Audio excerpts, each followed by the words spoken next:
Բարյոր, բարեկամներ, այսօր ուզեի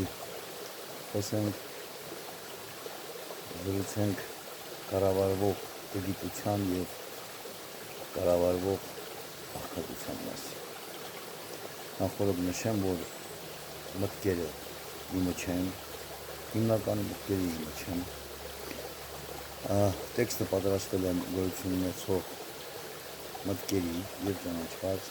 կանոնների ու աֆորիզմների հիման վրա։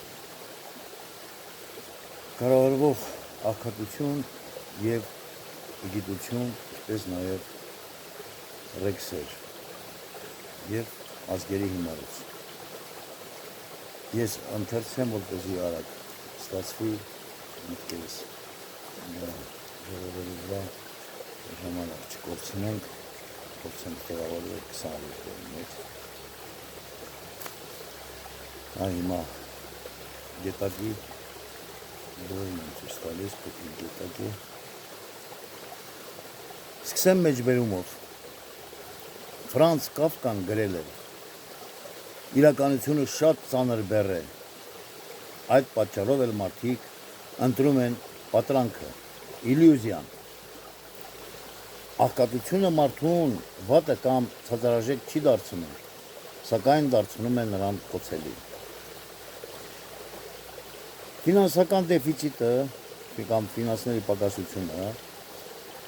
նեղացնում ու սահմանափակում է մտածելակերպը և գողանում ապագան։ Եվ երբ բոլոր ուժերը ծախսվում են գոյատևման վրա, երազանքներին տեղ չի մնում։ Այդ պատճառով էլ ֆինանսական գոնե մինիմալ կայունությունը տալիս է մտածելու ազատություն։ Փողի ստեղծումով կամ առաջացումով սկսվել է մարդու անողոք շահագործումը։ Մարդը մարդու համար դարձել է չարիք։ Ռուսները ասում են. «Չելավեք, չելավեկու վոլկ»։ Փողի ստեղծմանը զուգահեռ մարդը սկսել է հնարել պաշտոններ փողը անհավասար բաշխելու համար։ Փողը որպես կառավարման և իշխելու միջոց պատկանել և պատկանում է բանկերին որպես ապրանք։ Այսօր բանկերը տիրում և վերահսկում են մարդկանց լրիվ և ամբողջական տվյալներին ու տեղեկություններին և որոշում են ամեն ինչ, և պատերազմների միջև ընկած ժամանակավոր խաղաղություն, համաճարակներ, չքավորություն, աղքատություն, երաշտ, ջրհեղեղ, ցեղասպանություններ, մարդկանց հիմարեցում և էլի շատ ու շատ նեգատիվ երևույթներ։ Բանկերի ֆինանսների միջոցով են հիմնականում և մեծի մասամբ նշանակվում երկրների ղեկավարներ և ոչ թե ընտրվում խաբված ու հիմարացված ժողովուրդների կողմից, որոնց հավատացրել են, թե իրենց ընտրությունների գնալը որոշում է տվյալ երկրի քաղաքական և տնտեսվարման ուղղությունները։ Բանկերի ֆինանսավորումներով են իրականացվում հեղաշրջումներն ու հեղափոխությունները։ Բանկիրների պահանջով է, որ պետական և մասնավոր հիմնարկների բոլոր տվյալներն ու տնտեսվարումը դրված են համացանցում, հասանելի են բանկերին և տարբեր հետախուզական հիմնարկներին։ Բանկերը իրենց կողմից ֆինանսավորված և որևէ երկրում ղեկավար նշանակված անձանց միջոցով վերահսկում են ամեն ինչը և այժմ էլ փորձում են վերահսկել դրամական ամբողջական շարժը կանխիկ առևտրի վերացմամբ։ Դա միայն այստեղ չէ։ Եվ բոլոր այս հետևելու մեխանիզմները մշակված են բանկերի հանճարեղ ծրագրերով։ Բանկային շահույթ հետապնդող կարգ ու կանոնին համաձայն են երկրների ղեկավարները։ Բանկերը տիրապետում են մարդկանց ամբողջական տվյալներին, հիմնարկ ձեռնարկությունների տվյալներին և այլն։ Բանկերն են ֆինանսավորում բոլոր պատերազմները, իսկ պատերազմների միջև ընկած դադարները, որոնք կոչվում են խաղաղություն, ֆինանսավորում են ազգերը կամ ժողովուրդները։ Այդ հարցում, ցավոք, ազգերը հիմնականում ժլատ են եղել և այդպիսին էլ կան։ Աբսուրդ է, տարօրինակ է, բայց դա իրականում այդպես է։ Առանց բանկերի հետ գնանք մինչև Արտաշիսյաններ եւ գանք Տիգրան Մեծ, ով 20 տարի պատանդ լինելուց հետո հանկարծ ձեռնադրում է Հայաստանի արքայից արքա։ Մի փոքր լարենք մեր ուշադրությունը, մի փոքր կասկածենք եւ գանք մեր օրը։ Կտեսնենք, թե ինչպես են երկիր կամ պետություն կոչող տարածքներում ընտրվում կամ նշանակվում նախագահներ եւ վարչապետեր, որոնց իբր ընտրում են ժողովուրդները, ընտրություններով հայտնելով իրենց վստահությունը նոր իշխանությանը, տալով նրան ազատ գործելու հնարավորություններ։ Իրականում պետություններ անվանվող սուբյեկտները կորպորացիաներ են, որոնք ունեն կոնկրետ տերեր, կայսրությունների տեսքով, իբր ընտրված նախագահների դեմքով կառավարվող բանկերի միջոցով։ Կորպորացիաները գոյություն ունեին դեռևս ֆեոդալիզմի տնտեսվարման ժամանակ։ Դա մասնակիցների որևէ հատուկ արտոնության պաշտպանության նպատակով ստեղծված միությունների եւ կազմակերպությունների տնտեսական եւ իրավաբանական անվանումն է։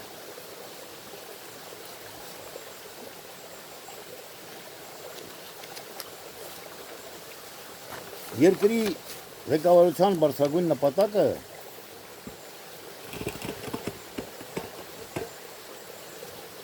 ենթադրելի է, որ պետք է լինի երկրի կառավարումը, կազմակերպի պաշտպանությունը, տնտեսության հաջող վարումը եւ բարգավաճումը, կրթության, առողջապահության եւ բնապահպանության վերելքը եւ այլն։ Սակայն կորպորացիաների տերերը ժամանակ առ ժամանակ որոշում են առճակատվել, բաժանել, մասնատել կամ միավորել կորպորացիաները։ Մեկը չափից շատ զենք է արտադրել, մի ուրիշը չափից շատ մարդկային ռեսուրս, իսկ մյուսն էլ չափից շատ փող է տպել։ Մի ուրիշ տեղել չափից դուրս ստորություն, սրիկայություն, կեղծավորություն է կուտակրել։ Ինչ պետք է նրանք անեն։ Իհարկե պատերազմել, իհարկե խժդժություններ ստեղծել, իհարկե իշխանություններ փոխել, իհարկե մարդկանց քշել պատերազմի դաշտ եւ կոտորել, մորթել, ջարդել, ստորացնել, հանել մարտի դաշտ, որտեղ արկի կամ հրթիռի պայթյունից հետո անդամահատված քաջարի զինվորը ընդամենը մի մայրիկ ջան է հասցնում մրմնջալ։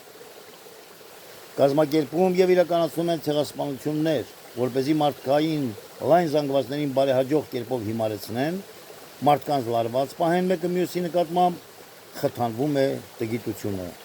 Արերևույթ ցուցադրվում է կիսագրագետ մարդկանց աշխատանքի նշանակումը, թե իբր կիսագրագետ թերուս լինելով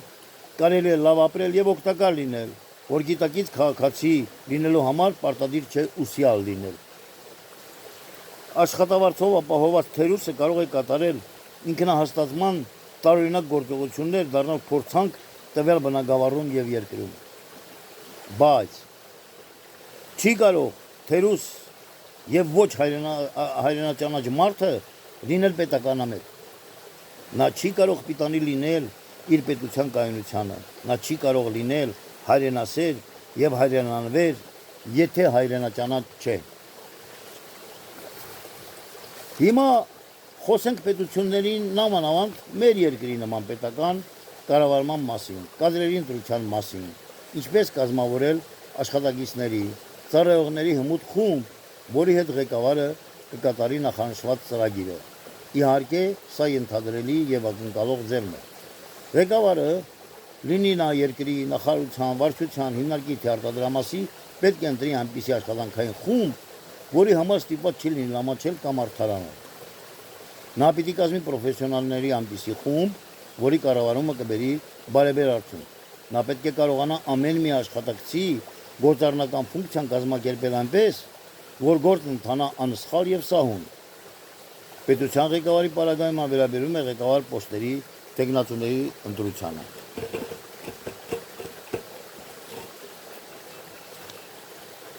Ստիվ Ջոբսի մասին ֆիլմում ասվիսի մի միտք կար։ Նվագախումբը ղեկավարում է դիրիժորը։ Նվագախմբի ցանկացած դիրաժիշտ իր գործիքին տիրապետում է ավելի լավ, քան դիրիժորը։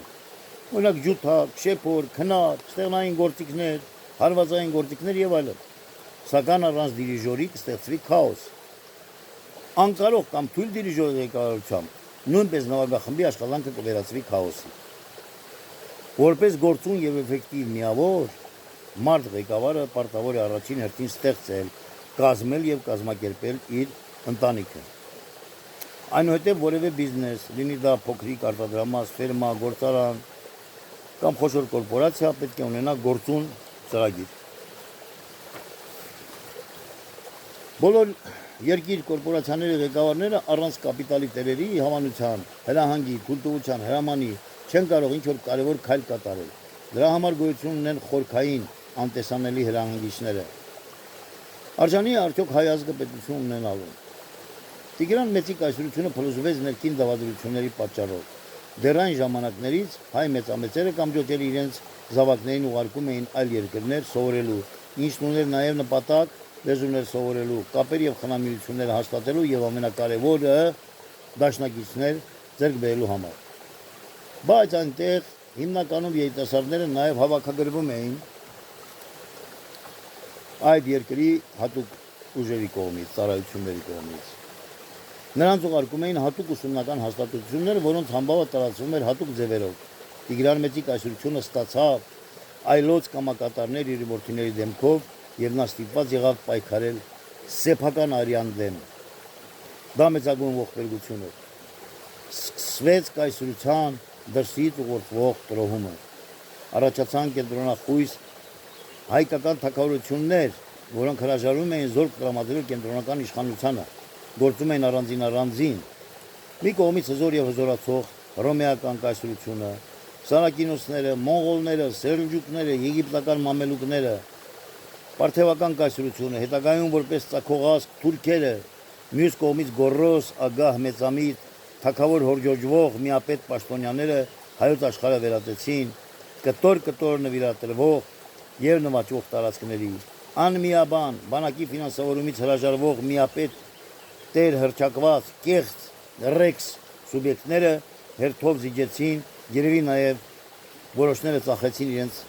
աշխարհ կոչվածները։ Աստիճանաբար վասալներ դառնալով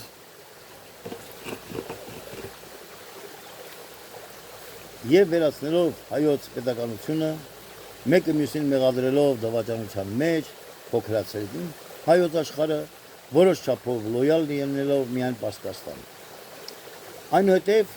եկավ Օսմանյան կայսրությունը, ստեղծվեց Օսմանյան կայսրությունը, միայն փող եւ ունեցված, սա Զոհրաբի դառնացած խոսքերն են։ Մինչ Օսմանյան կայսրության ձևավորվելը բյուզանդական կողմնորոշման եւ վասալացած թագավոր կոչվածները հաստատվում էին կայսրերի կողմից եւ կոչվում էին ռեքսեր։ Ռեքսը Հռոմում ազնվական տիտղոս էր, որով անվանում էին նաեւ հայկական թագավորները, ի թիվս այլ վասալացած ազգերի թագավորների։ Եվ այդպես էլ մինչև այսօր շատ երկրների ղեկավարները մնում են իշխանության որպես ռեքս։ Հետագայում եվրոպական եւ բյուզանդական ազնվական տիտղոսներն այնքան նսեմացվեցին, որ անգլոջիհուդները իրենց շներին սկսեցին անուններ դնել տիտղոսների անվանումներով՝ ռեքս,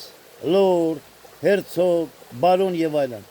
Շներին մարդկանց անուններ տալը դարձավ սովորական մի երևույթ։ Այսպիսի մի վիճակում են գտնվում մի շարք ազգեր, իսկ վերջը չի երևում։ Ամենուր լայնորեն կիրառվում է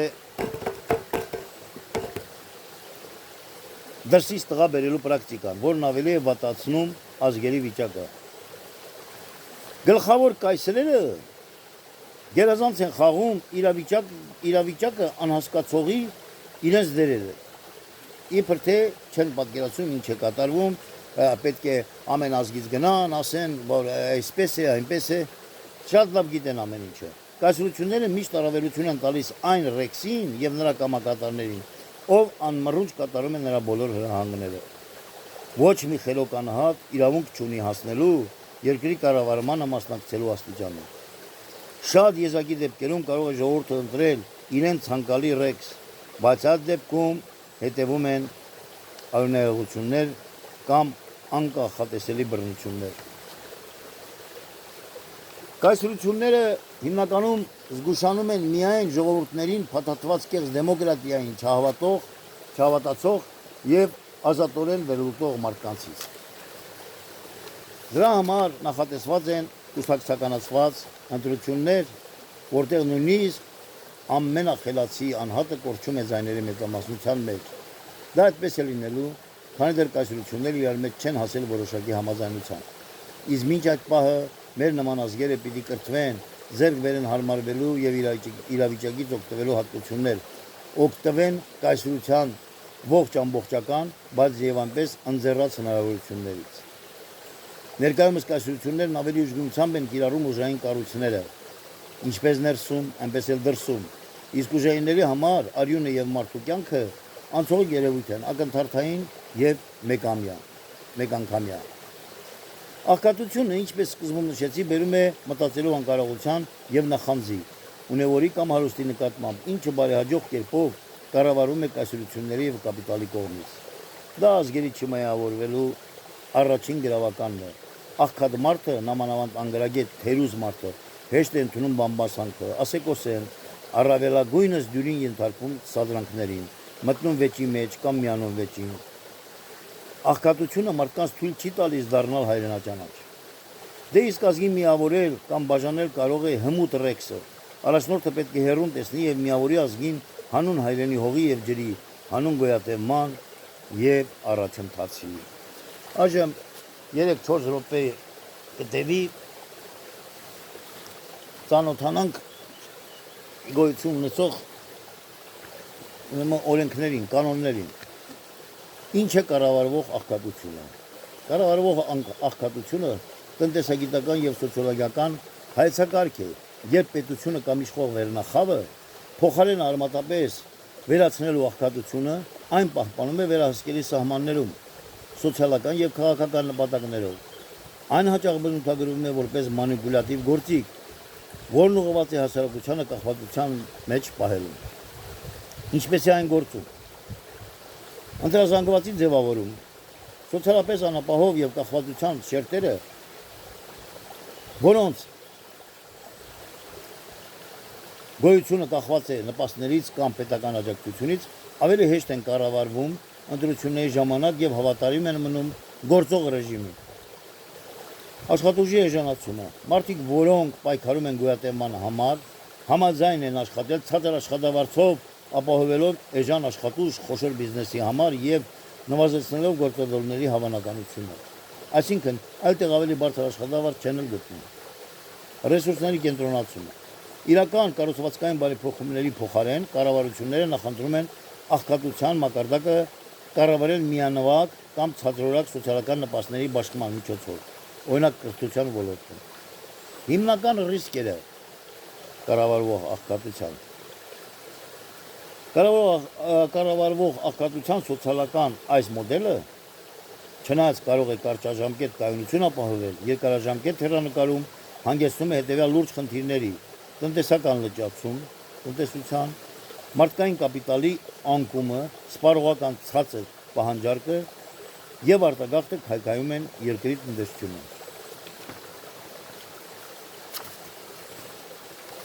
Հասարակական բևեռացում։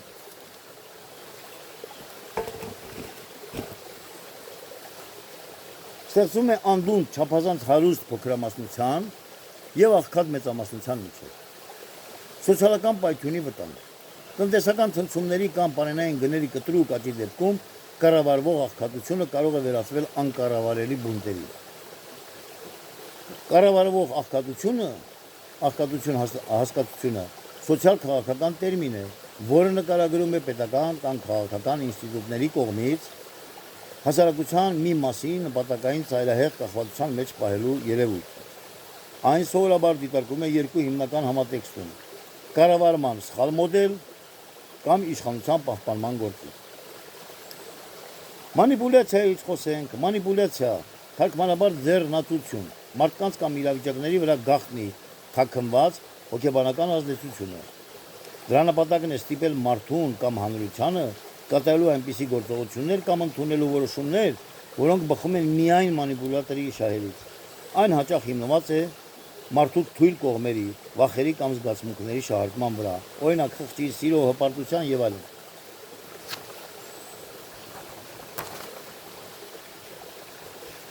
Հիմա խոսենք կառավարվող տգիտության մասին։ Տգիտությունը, անտեղյակությունը, անգիտությունը, անտեղյակ լինելու վիճակն է, գիտելիքի բացակայությունը։ Տգետ բառը ածական է, որով նկարագրվում է այն անհատները, որոնք մտածածին կերպով խուսափում կամ հաշվի չնայում կարևոր տեղեկատվությունը կամ փաստերը։ Տգիտությունը պետք է տարբերել հիմարությունից, չնայած երկու դեպքում էլ կարող են ներկայագրվել ոչ տրամաբանական քայլերը։ Կառավարվող տգիտությունը հասարակությանը կամ որոշակի խմբերին թերուս կամ մոլորության մեջ պահելու գործընթաց է։ Այն օգտագործում է ամբողջատիրական կամ շահագրգիռ ուժերի կողմից հասարակությանը կառավարելի դարձնելու, քննադատական մտածողությունը ճնշելու եւ զանգվածային մանիպուլյացիաներ իրականացնելու համար։ Այս երևույթը ներառում է մի շարք հիմնական մեխանիզմներ։ Առաջինը եւ ամենագլխավորը տեղեկատվական գերծանրաբեռնվածությունը, երբ ընթերցողը կամ դիտողը չի հասցնում կողմնորոշվել ինչ կարդա կամ ինչ լսի։ Անհեթեթ, կեղծ կամ երկրորդական լուրերի հոսքով կարևոր վերլուծական տեղեկատվության ծածկումը։ Մարդիկ կորցնում են ճշմարտությունը գտնելու ունակությունը։ Կրթական համակարգի դեգրադացիա կամ քայքայում, որակյալ եւ խորը գիտելիք տալու փոխարեն ձևական, ֆորմալ կրթության խրախուսումը, ինչը ծնում է ոչ թե մտածող, այլ սպառող անհատներ։